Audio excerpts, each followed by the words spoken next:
Hello guys, welcome back to my YouTube channel Vivi Maufir.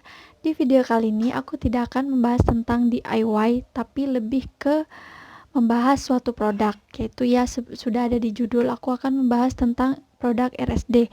Sebelumnya aku udah pernah bikin video tentang RSD ini, aku udah pernah nge-review produk ini. Tapi di video kali ini aku akan lebih menjelaskan secara spesifiknya, yaitu aku akan menjelaskan tentang si butter dari RSD ini atau sleeping masknya, karena banyak banget pertanyaan kenapa produknya tidak BPOM sedangkan si lotion dan scrubnya itu udah BPOM gitu. Terus apa aja kandungannya, apa aja manfaatnya. Kalau kalian penasaran, tonton terus videonya.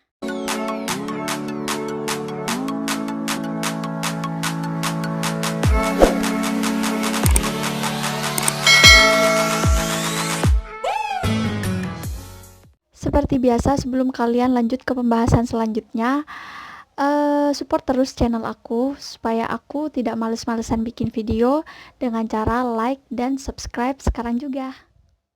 Oke, langsung aja ke pembahasannya. Jadi banyak banget yang tanyain di video sebelumnya tentang review RSD ini, juga kayaknya ada yang nanyain kenapa sih si buttonnya itu nggak BPOM sedangkan si scrub dan lotionnya itu udah BPOM.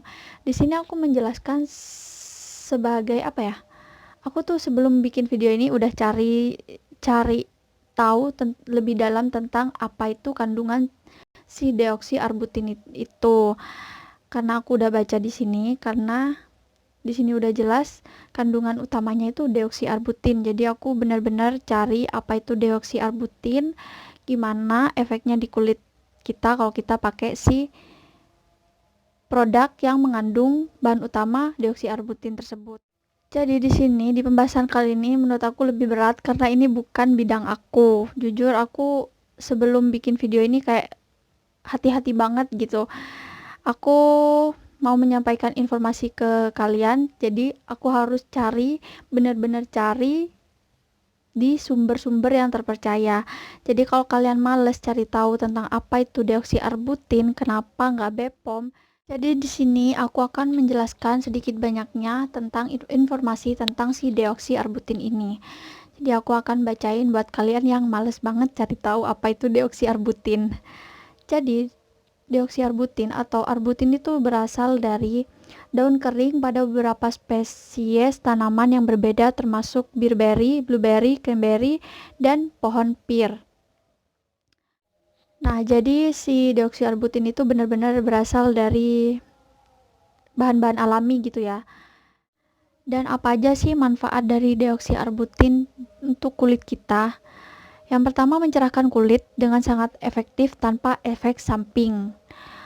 Mengurangi tanda-tanda penuaan dini pada kulit, merangsang pembentukan elastin, kolagen, dan hyaluronik. Deoksiarbutin akan masuk ke dalam kulit terdalam dan jauh lebih bagus dibandingkan dengan senyawa lainnya pada kemampuan bioavailabilitas pada kulit. Deoksiarbutin sudah diuji secara efektif memiliki kemampuan 350 kali lebih mencerahkan.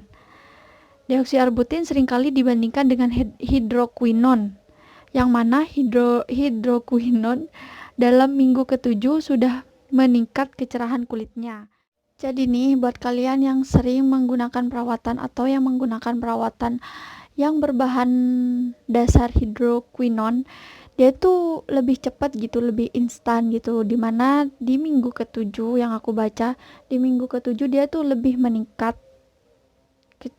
meningkatkan kecerahan kulit. Jadi kecerahan kulitnya itu udah meningkat di minggu ke-7. Tapi lama-kelamaan nih dia bakalan turun. Bahkan di minggu ke-9 dia akan lebih gelap dari kulit sebelumnya. Jadi kalian tuh kalau menggunakan perawatan yang mengandung hidroquinon tersebut, di minggu ke-7 kulit kalian itu udah cerah, tetapi di minggu ke-9-nya kulit kalian itu akan menurun, bahkan kulit kalian tuh bakalan lebih lebih gelap dari kulit asli kalian, atau lebih gelap dari sebelum kalian menggunakan perawatan yang berbahan hidroquinon tadi. Nah, sedangkan deoksiarbutin dia tuh lebih lambat hasilnya dari si hidroquinon tadi. Setelah minggu kedua baru memberikan efek, tetapi setelah minggu ketiga, keempat dia stabil, bahkan di minggu ke-9 dia jauh lebih tinggi dibanding hidroquinon tadi. Jadi perbandingannya itu di perawatan jangka panjangnya gitu ya. Kalau kita melihat dari kacamata orang awam seperti aku. Jadi tuh kalau hidroquinon dia tuh lama kelamaan dia akan makin membuat kulit kita gelap dari kulit asli kita. Tapi sedangkan si deoksiarbutin ini dia tuh malah lebih stabil, malah jangka panjang dia tuh bahkan lebih tinggi tingkat kecerahannya gitu. Nah, dan kelebihan si deoksiarbutin lainnya, dia skin recovery saat tidak lagi digunakan atau saat kita tidak lagi menggunakan si deoksiarbutin ini sampai minggu ke-6 tidak digunakan, tidak langsung menurun tapi bertahap menurunnya sampai 8 bahkan 14 minggu. Tetapi setelah 8 minggu kulit kembali ke warna semula karena efek arbutinnya sudah tidak ada lagi.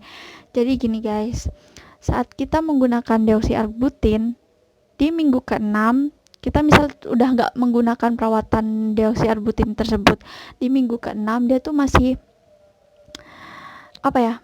masih bertahap gitu, tidak langsung menurun langsung hitam, maksudnya langsung kembali ke kulit asal. Dia tuh bertahap gitu. Di minggu ke-6 dia tuh bisa bertahan sampai ke minggu ke-8. Jadi kalau minggu ke-8 itu udah pasti kulit kalian kembali ke warna asalnya sebelum kalian menggunakan si deoksiarbutin tadi. Jadi dia tuh nggak langsung membuat kulit kita langsung hitam, langsung kembali ke asal, itu enggak. Dia tuh bertahap, beda sama si hidroquinon tadi.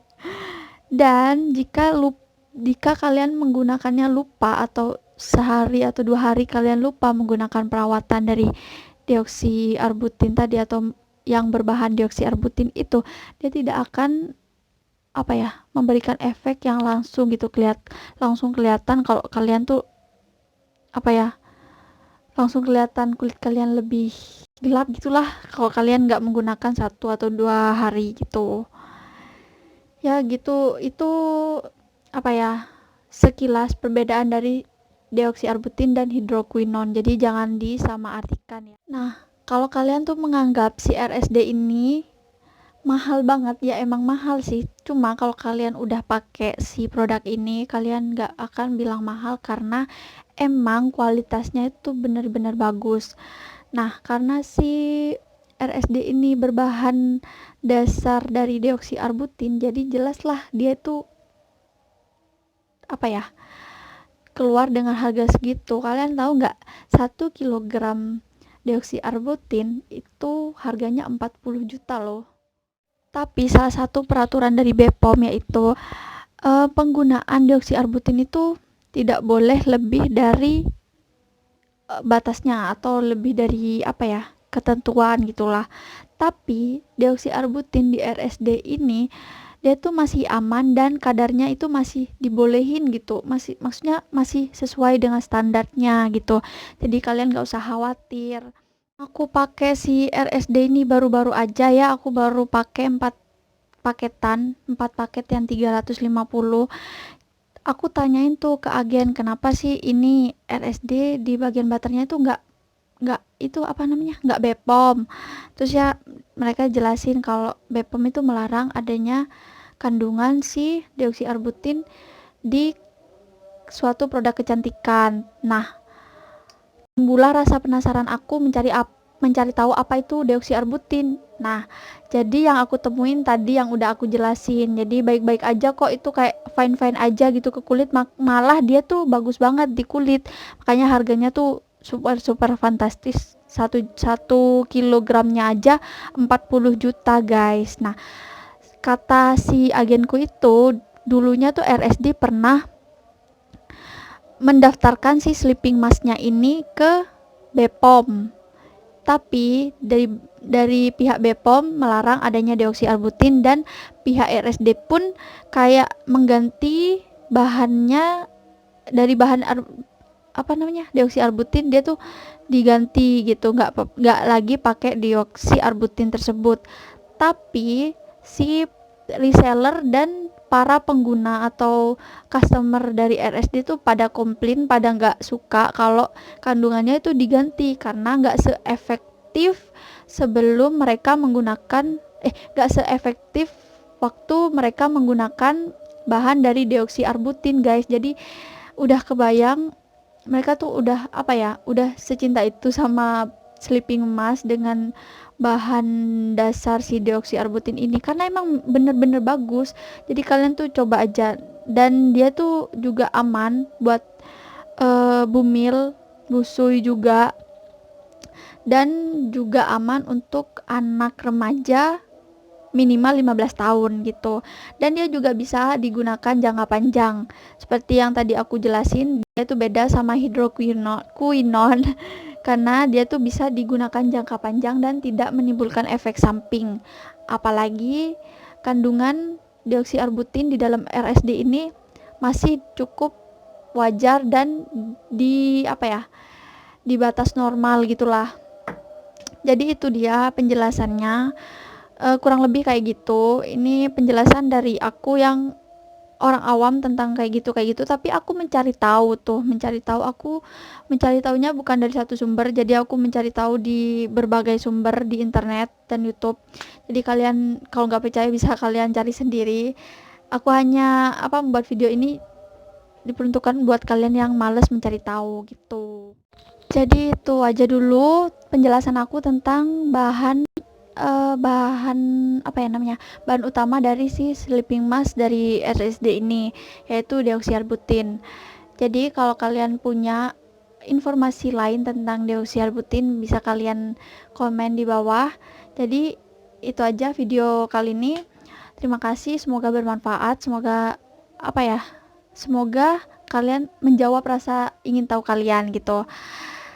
Jangan lupa like, komen, dan subscribe serta share ke teman-teman kalian.